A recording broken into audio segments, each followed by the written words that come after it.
Well, labor strife in this country is not limited to the private sector. There are looming public sector job actions across the country, from Nova Scotia to Ontario, and ground zero this week is British Columbia, where 41,000 teachers just walked off the job for 3 days. They need to know will resist. BC Premier Christy Clark is taking a tough line in the dispute. She has introduced a bill that would mandate a net zero wage increase, which means no new money for the teachers. This fight is tailor-made for the BC Liberals. They are a distant second to the NDP, partly because they have lost support to the new BC Conservative Party. This is the new fight to unite the right. And BC Premier Christy Clark joins me now in studio. Premier, thanks very much for being here. Good to have you on the West Block. I'm delighted to be here, Tom. Thank you. Last week, you gave a keynote address to the Manning Centre, the conservative think tank here in Ottawa. What's a good Liberal like you doing at a conservative event like that? Well, I lead a coalition party in British Columbia. As you know, in our province, there are two parties. One is the public sector union-backed New Democrats, and they get about 35% of the vote in any given election campaign.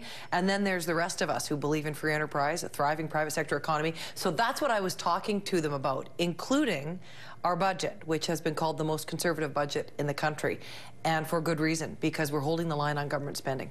You mentioned the word conservative, and domestically, at least within British Columbia, that is your major challenge right now. You've got the Conservative Party of British Columbia taking votes away from you. Do you feel that you have to sort of own more of that conservative ground in order to survive? Well, I think, first of all, they haven't taken any votes away yet. We're a year away from an election. Away, yeah, but they're polling well. They're 16 to 18% in the polls. Yes. As third parties often are between election campaigns, we all know what happens to the Greens in between election campaigns as well. However, I think what we need to do in British Columbia is we need to demonstrate to the province that we are going to really manage things in a fiscally sound way. People see what's going on around the world, and nobody wants British Columbia to be another Greece. We did that in the 1990s. We don't want to do it again. And so we have a AAA credit rating. We are balancing our budget next year. We are constraining government spending to a 2% growth over the next 3. That's pretty conservative, and I think that's the right thing to do. It's not about where the votes are. It's about how do we make sure that British Columbia is a safe harbor when the world is in economic turmoil. Well, that brings up an interesting point, because you're in the middle of a dispute now with the teachers in British Columbia. You've got public service labor contracts expiring altogether at the end of next month, I believe it is.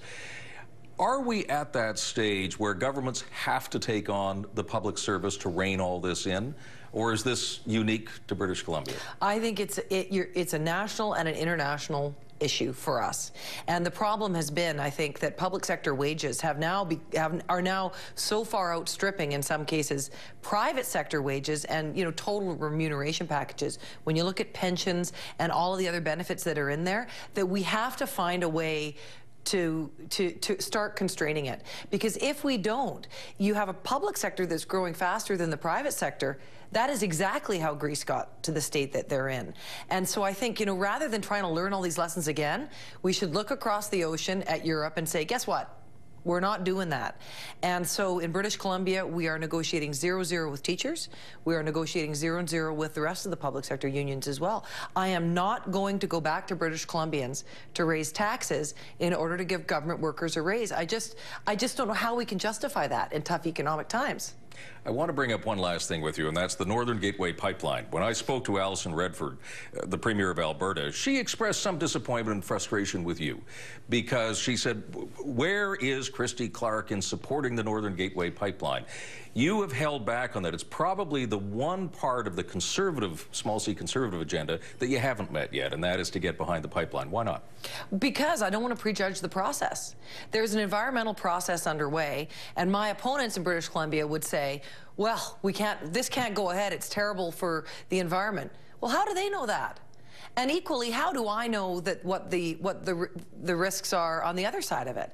So But yet, the Harper government has basically prejudged this. They said this is a national priority. It's got to go ahead. So are you saying that the Harper government should just hang on a minute here? I have a special responsibility as the Premier of British Columbia, and the Prime Minister is speaking about the country's economic interests. Alison Redford speaking about Alberta's economic interests. But in British Columbia, we understand that we are taking the bulk of the risk, and that the bulk of the benefit is going to accrue across the country, but principally to Alberta. And so I think, you know, what British Columbians want to know is the balance of risk and benefit. And so until this environmental review process is finished, we won't have a good sense of what that balance is. But you also want an upside to this, because basically you're saying you're taking all the downside right now. So where is the upside? Are you looking for money out of this? Well, I mean, we'll see as this process unfolds. I think it will be up to the proponents and to Canada and Alberta to demonstrate where the benefit is in it for British Columbia, because certainly there will be some risk. There is always risk with economic development, no question about it. So we need to first quantify the risk, quantify the benefits, and then I think British Columbians will be in a position to decide whether or not we want it to happen. I mean, we aren't anti-pipeline in British Columbia. I'm promoting 3 LNG pipelines from the northeast to the northwest, and an LNG terminals at Kitimat that would export our natural gas and get us up to 5 times the price for it. So I understand the argument for it, and I understand the value of pipelines. We need to understand the risks and the benefits of this particular project. Premier Christy Clark, great having you on the show. Thanks very much. Great to be here, Tom. Thank you.